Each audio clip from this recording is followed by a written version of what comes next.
Welcome to Teis Talks, where we discuss all things faith and family. And today's topic is specifically geared towards ministry leaders who have experienced church hurt. Now, church hurt is a big topic right now, but we want to address specifically the leaders in the ministry who have experienced that kind of hurt. Dad, can you share with us some experiences that you may have experienced in the last almost 50 years of ministry? I mean, you haven't experienced any hurt, have you? You know, when you say those words, two stories come to my mind. I can remember when a gentleman left our church. He was someone that we had mentored, that when we first came to Las Vegas, there was nobody that wanted to come to Las Vegas and work in an independent Baptist church. They didn't put the two together. And so we had to train people to be in ministry. And so it was bringing people up. And the hardest thing isn't learning something, it's unlearning wrong things. When you confront people that have learned the wrong thing and then you try to teach them the right things, oftentimes they'll react to that. You guys were like Paul and Titus going to Crete and teaching people how to get saved and things that they've been taught and just unlearning things. So I can remember one time driving home with you and your brothers in the back seat of the car after a man had said some horrible things about me and were very, very critical of me, and and everybody in the church was hearing stuff. So on the way home, Mom was asking me some questions, and we were trying to talk discreetly. And But we were listening. The times that you don't want children to listen, they have ears like that's corn. Right. They are eagerly listening. It's the only time they're quiet in the back seat when they're not supposed to be. So all of a sudden, Matt started saying some real negative things about this individual, and then you and Joshua started chiming in. Faith, I don't think, was really that involved in what was going on at that time, or Hope. But, and they were very, very young, and started saying negative things about this individual. And I thought, this is not good. So I pulled over to the side of the road, and I said, I don't know if you remember this or not, but I said, Matt, let me ask you a question. Do you remember last Christmas when this individual got you Christmas present? And, oh, yeah. And then I said to Josh, I don't remember addressing you, so maybe you weren't even in there, but I remember saying to Josh, remember all the good things he's done. Remember how he went over to his house and you've played at his house and his son is your best friend, and we talked about those things. I said, this is a good person. And just because Satan is using him right now, we can't allow ourselves to have bitter feelings about a person that God has used in our life and been a blessing to our life. And so don't allow yourself to get bitter at somebody because they may not even know that Satan is using them. They're having their hurt feelings, and we have to think for them, and we can't allow ourselves to get bitter. And I'm saying this, and then I said, do you understand? And Matt, I remember Matt specifically saying, yeah, and putting his head sort of down. And then I started driving down the road again, and Matt blurts out from the back seat, well, I was just trying to be on your side. I was just offending you. And it's so easy to get pulled into that. There's something that I think we need to always remember, and this really helps me. It helps me to remember that Satan uses good people to discourage good people. Wow. If I can remember that my enemy is Satan and it's not the person that Satan is using, it really, really helps me. I think of the story of Peter, who was walking with the Lord, and the Lord said, who do men say that I am? And he with the other apostles said, well, some said you're this and some said you're that. And then he says, but who do you say that I am? And Peter steps up and says, hey, you're the Christ, the Son of the living God. And Jesus says, you got that from the Father, directly from the Father. Peter was a good person. It's only 6 or 8 verses later that Jesus says, I'm going into Jerusalem, and I'm going to suffer, and I'm going to die, and I'm going to have all these terrible things happen, saying that I'm going to do exactly what the Father wants me to do. And Peter says, no, far be it from you. And so Peter now is discouraging Jesus, a good person, Right. discouraging Jesus from doing what God the Father wants him to do. And Jesus turns around and looks at Peter, and he doesn't say, get thee behind me, Peter. He does not criticize Peter. He doesn't get upset with Peter. He says, get thee behind me, Satan, Wow. looking directly at Peter. I've got to remember that Satan uses good people to discourage me from doing what God wants me to be. Remember who the real enemy is. That's Do exactly you right. all know that quote? I won't share it.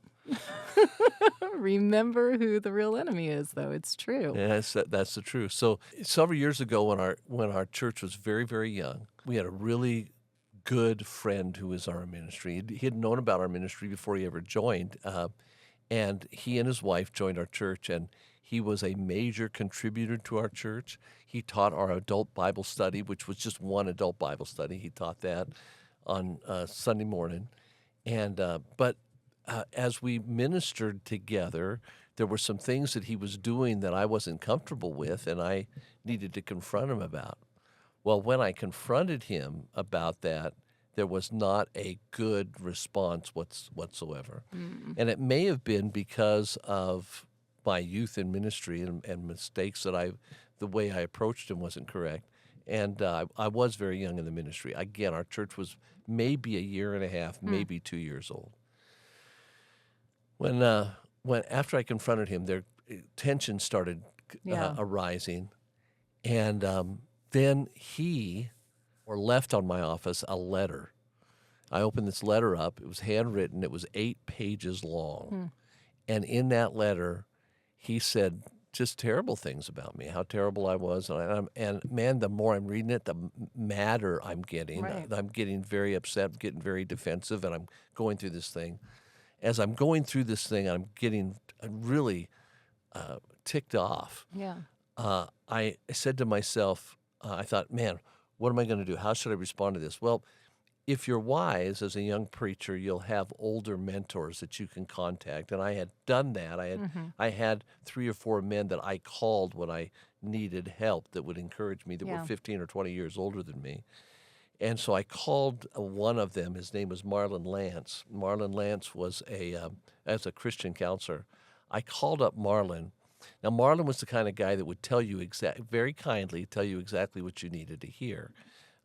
Marlon and a friend of his named Vernon Brewer are the ones that confronted me when I was just about 6 or 8 months before this and said to me, David, we want to tell you something. You're the most unteachable person we've ever met in our entire life. Oh, my goodness. One of them said that to me, and the other one confirmed that that's exactly was the truth. Wow. And I thought, in fact, I was so upset when they said that to me. I went back to my room where Anna was, and I said to your mother, you know what they said to me? They said that I'm the most stubborn, most unteachable person they've ever met in their life. And your mother said nothing. That was a good answer. Yes, that's right. Because if she agreed with them, it wouldn't have been, and said it out loud, it would have been good. That's right. If she disagreed, she would have been lying. Okay. So Right. I tell you that story to let you know that they were very, very helpful to me Yeah. as a young preacher Yeah. to learn about my inadequacies. Now, everybody else who came to our church, that at that time our church was a year and a half old, 2 years old, and on our second anniversary, we had 210 people on our second Wow, anniversary. that's Things were amazing. really exploding, and Yeah. everybody came by and said, "Oh, great job! You're doing a great job." But these two were real friends because they said, "Yeah, we could focus on the 90% of what you're doing that's good, but here's the problem. Somebody needs to tell you about the 10% that you're doing wrong." And they were very, very happy to tell me about things I was doing wrong. So I said it was a year and a half old. Maybe it was 2.5 years old So Vern because Brewer and Marlon Lance. yes, Okay. these were two Yes. people that came in, and so now they've been gone for 6 months, and I'm having a problem with this guy. So I call up Marlon, and I need to ask you a question, and I told him exactly what had happened, and I told him about this 8-page letter, and I'm sure I read part of the letter to him, and I said, so what do I do with this? And he said to me, David, he said, have you, he said, I left you that portfolio I put together specifically for you. He said, have you read any of that? Oh, no. And I said, well, no. He Oh. said, well, David, here's what I want you to do. He said, I want you to get off the phone. And he said, I want you to sit down and I just want you to read the first section of that. It's 6 or 7 pages. Read that and then call me back and we'll talk about it. I said, okay. So I got off the phone and I read it. And the title was How to Respond When Somebody Negatively is Affected by Your Ministry. So when somebody negatively responds to your ministry, what do you do? So I thought, oh, I guess that's exactly where I am. So I read through it. In that paper, it said, first of all, you need to thank God for the situation. Don't thank God for deliverance for the situation. Thank God for the very situation you are in. So I'm supposed to thank God that this guy has just wrung me through the ringer. Yeah. One of the things he said in that was he said, you use everybody as a patsy. All you're trying to do is build your ministry, and you just use everybody as a patsy. I'd never even heard that expression. You're like, and there was no Google to look up Patsy. Yeah, so I didn't know what a patsy was. So I really looked it up. I don't know what a Patsy is. I'm going to Google right now. I looked it up in the dictionary. It means to just use people to accomplish your goals. So he was calling me Person who is easily taken advantage of, especially by cheating or blaming for something. So you do, you take advantage of people and. So and you're just trying to accomplish your goals. Your own thing. It's an old term for a narcissist. Mm-hmm. So I said, I'm supposed to thank the Lord for this. So I said, okay, I'll do that. And I said, okay, Lord, I'm going to thank you for allowing this to happen. He said, secondly, what you need to do is consider what that person was saying, because oftentimes God will use negative people who do not like you to speak truth to you that those who love you don't want to share. So you need to be willing to listen to what that person said and say, what of this is legitimate? What is not? What is legitimate?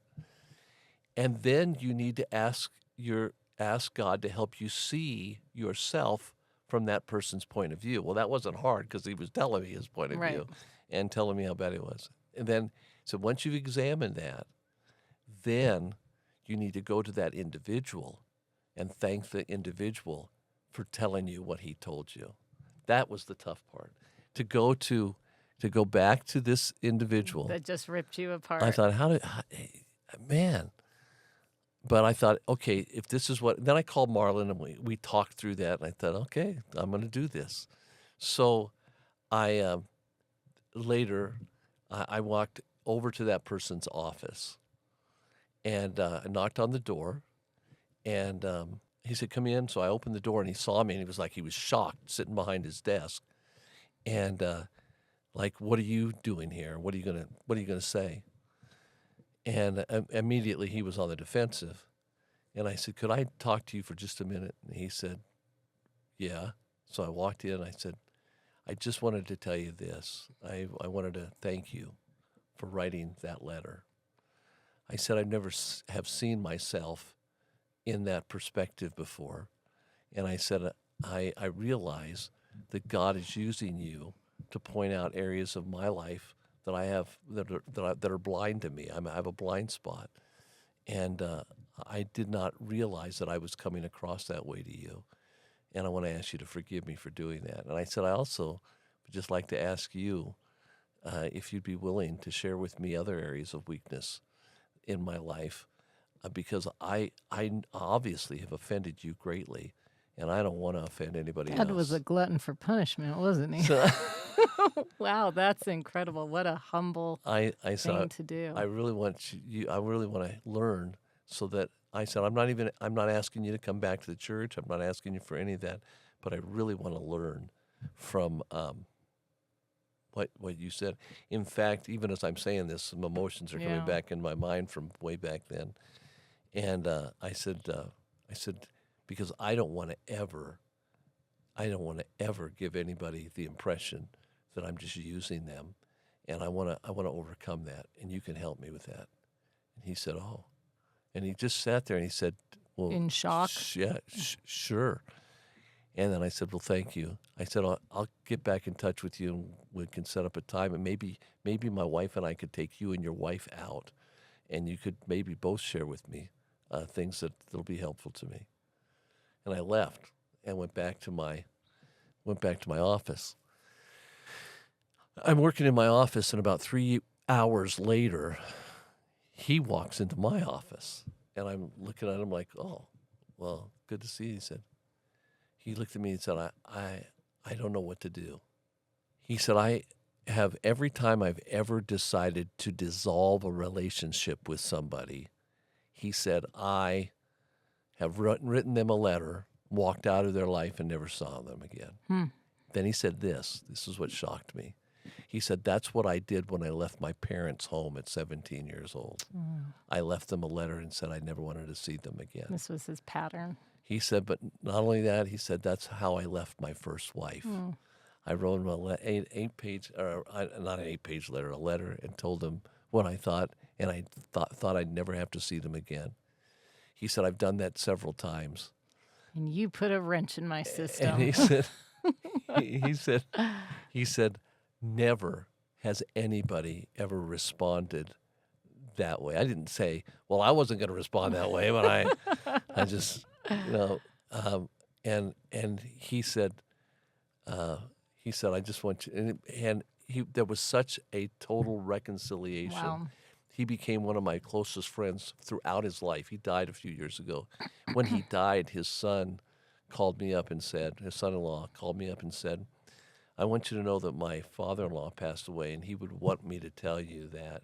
And he would want me to tell you that he admired you. Oh, wow. He never came back to our church, but because of the fact that we reconciled even over differences, I was able to minister to him for the rest of his life. Yeah. And he actually went into, contrary to what I would believe, he became a preacher in a small church in town, and was very effective at discipling people. Now, Wow. he taught some things that I wouldn't have taught, but there was unity and peace. that's right. And there was not a bitter spirit. Yeah. A bitter spirit can ruin you forever. So I think it's so important that we number one, remember that God teaches us through people that are angry with us. And there are lessons that we need to learn, and we need to remember we're imperfect. We also need to remember that God uses imperfect people, but we also need to remember that Satan uses good people to discourage good people. I think it's very important also that you spend time with your children, teaching them that principle, that Satan uses good people. Yeah. And we should never get mad never allow ourselves to be bitter at our co-laborers. We need to learn the lesson, be thankful to God and thank them, and then go on with life and teach our children to love our enemies and to do good to them that hate you and to pray for those who despitefully use you. And Jesus said, when you do that, you show that you're a child of your Father, which is in heaven. Wow. So those are key things when you're what you do. And by the way, if there's somebody that hurts you immensely, this is a key thing to experience forgiveness. Forgiveness, remember, is not a feeling that you have. Forgiveness is an action that you do. Yeah. And what you need to do is, once you sought forgiveness or asked for forgiveness for them, if you indeed have done something. And by the way, in any conflict, you have part of the problem is Yeah. you. And even if they were 95% wrong and you're 5% wrong, you are 100% responsible for your 5%. Yeah. And so you need to make sure that you ask for forgiveness for whatever area that you did wrong, and don't be general about it. Say, I realize I offended you by treating you the way I did. Yeah. But once we've gotten to that point where we've forgiven, I think this is so important. I was laying in bed one night after somebody had just done a lot of bad things to our church, and I was thinking, Lord, I want this bad feeling to go Yeah. away in my heart, and I don't know what to do because this person won't even talk to me. And I thought in my mind, I need to forgive them, and I thought I have forgiven them. I have forgiven them, and I don't want to sound like I'm a charismatic. Unless you're a charismatic, then you can take this as we're brothers. But what I want to say is this. I just thought, I need to say that out loud. Yeah. And I remember sitting up in bed saying, Verbalizing it. Yeah. Lord, I forgive. And I called that person's name Yeah. out loud. I said, I forgive that person. And it was like a thing Yeah. went off It my, was the like a action burden of- off my shoulders. yeah. I said, and then I said it again. Because it felt so good the first Yeah. time, I said it again. And I thought, man, there's something about saying it out loud, because remember, God can read your thoughts, but Satan can't. Yeah. And angels can't. Demons can't read your thoughts. So when you vocalize out loud, they can hear you saying to God, God, I forgive that person, and I will not have a spirit of bitterness. Please take away the spirit of bitterness. Bam. It's like Jesus on the cross, Father, forgive them, for they know not what they do. No one's hearing that except But yep, the Father's Father hearing and the spiritual realm. That's and maybe exactly if the cross. people on the cross on either side, Yes. maybe they heard that. But yeah, that's amazing. So forgiveness is so important, and speaking it out loud is so important. I think, too, then if you get to a point where you really hurt, there is a time that you can call you should always have a mentor, Yeah. someone that you can talk to, that you can say things to. And I'd be happy to call. You can call me anytime. I have people call me all the time. I talked to a preacher just today about a situation in his church. That's what we hear. That's what we do. Yeah. We are here to be an encouragement to you. But get a good, solid Christian counselor, somebody, not just a friend, Yeah. a mentor, somebody who can say to you, yeah, I tell people we're here so you can tell us you're bitter at somebody, and tell us about it, because we've been bitter at people too. Yeah. And so we can relate to what you're doing. Yeah. So find somebody who will in love speak truth to you. Right. I had Marlon and Vernon. Yeah. and Not I- just somebody that's going to jump in like how Matt and Josh were going to jump on the bandwagon. Yes, Like, yeah, yeah. we hate them too. Yeah, What, yeah. these idiots? Yeah. What are they thinking? But somebody that's going to point you back to Jesus. That's exactly And right. somebody that's going to come alongside and say, hey, yeah, oh, I'm so sorry this happened. Hey, this is, is any of it, do you feel like any of it's true? Look at it and point you back to, hey, this is hard, but you can walk with Jesus and you can work through this. Wow. Yeah. And you can love and you can forgive. Yeah. And you can do that because you have the power of God living in you through the Holy Spirit. Wow, that's so powerful, Dad. Thank you so much. If you're listening and you've been going through church hurt, you're going through the pain of just ministry is a wonderful thing, but it can also be very hurtful. If you say, "Hey, I would love to get in contact with Pastor Teis. I would love to have Pastor Dave and Anna come to our church and do a weekend conference. We would love to get to know them. We'd love to get some counsel from them." You can go to davidteis.com and you can request for them to come. You can also send us an email if you say, "Hey, I'm just interested in getting some counsel from Pastor Teis." Let us know and we can get you connected. Again, that's davidteis.com. If you are saying, hey, you know what? I have been in ministry. I would like to know more about Dr. Teis's ministry and how they started the church.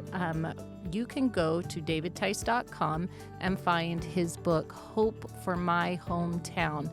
That book is really great for anybody to read, but especially ministry leaders and how they navigated through planting the church, starting the church, and the church is almost 50 years old, and that God has worked in their lives to see people in Las Vegas saved. So if you say, hey, I would love to get in contact, go to davidteis.com. You can request a meeting, and we will get in contact back with you. Thank you so much, Dad. This is a great topic to speak on. Thank you for being so open.